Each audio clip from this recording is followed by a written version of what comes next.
All right, Vladimir Putin has a problem on his hands back in his home country. I'm not talking Ukraine, where a number of people are protesting this notion that Vladimir Putin wants to bring up about 300,000 reservists to fight what he calls the good fight in Ukraine. It's gotten so bad that at one recruiting center, a prospective reservist shot the guy who was trying to recruit him. It's playing out across the country where lines to get out of the country are forming all across the peppered Russian border. Christian Whiton joins us right now, former State Department official. This sounds like a countrywide revolt, at least when you hear of these incidents, but they keep popping up, as do the protests. Should Vladimir Putin worry about this?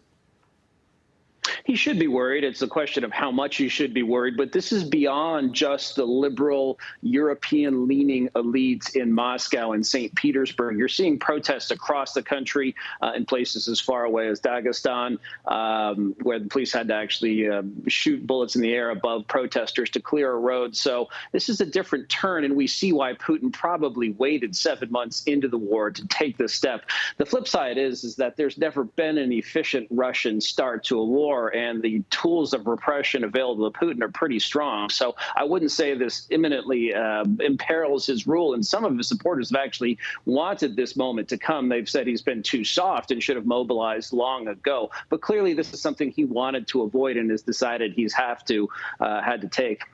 Do you think he could be overtaken? In other words, there could be a coup?